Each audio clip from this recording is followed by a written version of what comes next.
নমস্কার বন্ধুরা, আমি মৌমিতা। আমার স্বাদের সন্ধানে কুকিং চ্যানেলে আপনাদের সবাইকে স্বাগত। আশা করি সবাই ভালো আছেন, সুস্থ আছেন। সামনেই আসছে জন্মাষ্টমী, তাই জন্মাষ্টমীর স্পেশাল আমি আজকে বানাবো কালাকাঁদ। কালাকাঁদ বানানোর জন্য আমি প্রথমে এখানে 500 লিটার দুধ এখানে গরম করতে বসিয়ে দিয়েছি। আর দুধটাকে কেটে যেহেতু ছানা বানাতে হবে, তাই জন্য এখানে আমি বাটিতে প্রথমে 2 চামচ ভিনিগার আর 4 চামচ জল ভালো করে মিশিয়ে নেব। বড় চামচে 2 চামচ ভিনিগার দিলাম, আর ঠিক তার ডবল দেব জল।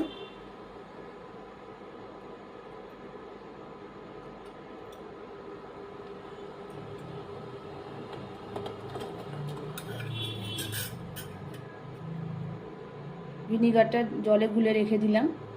দুধটা ফুটে আসলে তারপরে আমি সেটাকে ঠান্ডা করে তারপর আস্তে আস্তে ভিনিগারটা মেশাবো। দুধটা এখানে ফুটে গেছে, এবার আমি গ্যাসটা অফ করে দেবো।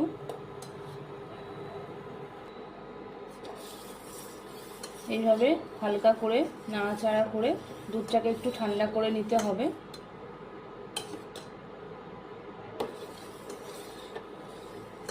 এই অবস্থাতে যদি আমি একদম গরম অবস্থায় যদি এর মধ্যে ভিনিগার দিই, তাহলে ছানাটা একটু হার্ড হয়ে যায়।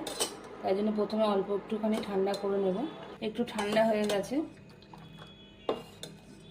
এর মধ্যে আমি অল্প অল্প করে ভিনিগার মেশাবো আর ভালো করে মিশিয়ে দেব।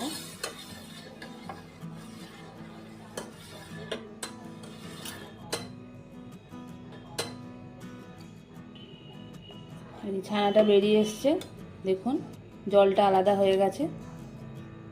এবার ছানাটাকে আমি ছেঁকে নেব। এখানে আমি একটা বাটি ছাঁকনি, তার উপর একটা সাদা কাপড় নিয়ে নিচ্ছি। এর মধ্যে আমি ছানাটাকে ছেঁকে নেব।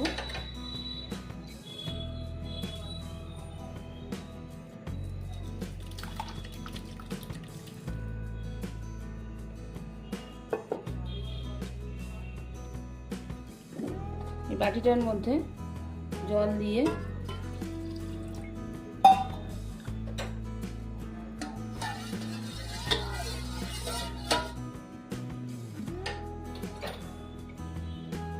জলটাও দিয়ে দেবো, যাতে ছানাটা ধুয়ে যায়, টক ভাবটা চলে যায়, ভিনিগারটা ধুয়ে যাবে।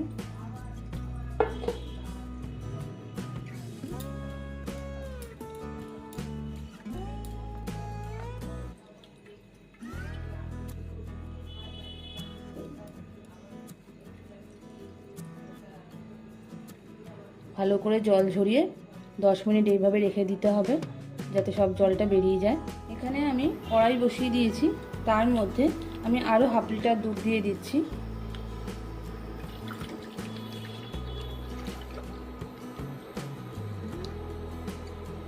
কালাকাঁদ বানানোর জন্য এই দুধটাকে একদম ঘন করে নিতে হবে। 1/2 লিটার দুধটাকে ভালো করে ফুটিয়ে প্রায় 1 কাপ মতো করে ফেলতে হবে, ঘন করে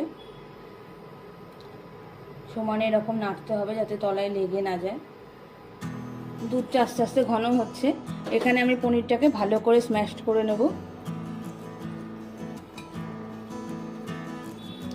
যাতে দুধে দেওয়ার পর ভালো করে মিশে যায়। মোলায়েম করে নিতে হবে পনিরটাকে। এখানে আমি এরকম হাতা দিয়ে এটাকে ভালো করে নরম করে নিচ্ছি। এখানে পনিরটাকে আমি এইভাবে নরম করে নিয়েছি। এরকম করে নিলে কি দুধের সাথে ভালোভাবে মিশেও যাবে, কালাকাঁদটা খেতে খুব সুস্বাদু হবে। দেখুন দুধটা অনেকটাই ঘন হয়ে এসছে। এই অবস্থায় আমি এর মধ্যে 1/2 কাপ চিনি নিয়েছি, এই বাটির 1/2 বাটি। সেটা প্রথমে খানিকটা দেব, ভালো করে মিশিয়ে নেব। চিনি দিলে একটু পাতলা হয়ে যাবে সঙ্গে সঙ্গে।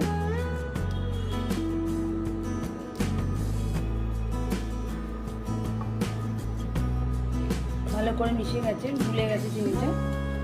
এবার আমি বাদবাকি 1/2 কাপও দিয়ে দিচ্ছি।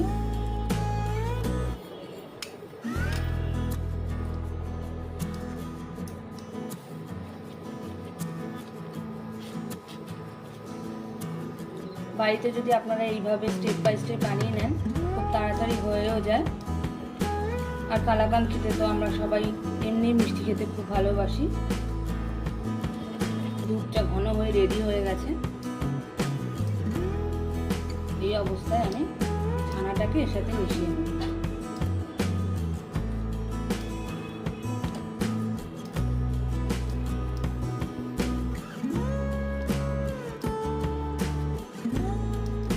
এর মধ্যে আমি ছোট চামচের হাফ চামচ এলাচ গুঁড়ো দিয়ে দিচ্ছি। আর বেশিক্ষণ লাগবে না, এবার আমি নামিয়ে নেব।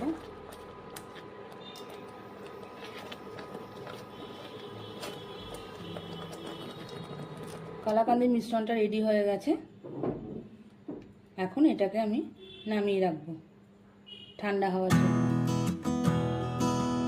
কালাকাঁদটাকে আমি একটা বাটিতে ঢেলে রেখেছি। আমার কাছে চৌকো বাটি নেই, তাই আমি গোল বাটিতে ঢেলেছি। আপনার যদি থাকে তাহলে বাড়িতে চৌকো বাটিতেই ঢালবেন। বাটিটায় প্রথমে ভালো করে ঘি লাগিয়ে নিয়েছি এবং তার মধ্যে ঢেলে রেখেছি ঠান্ডা হওয়ার জন্য। ঠান্ডা হলে এটা সেট হয়ে যাবে। কালাকাঁদ মিষ্টি রেডি হয়ে গেছে। খুব সফট হয়েছে।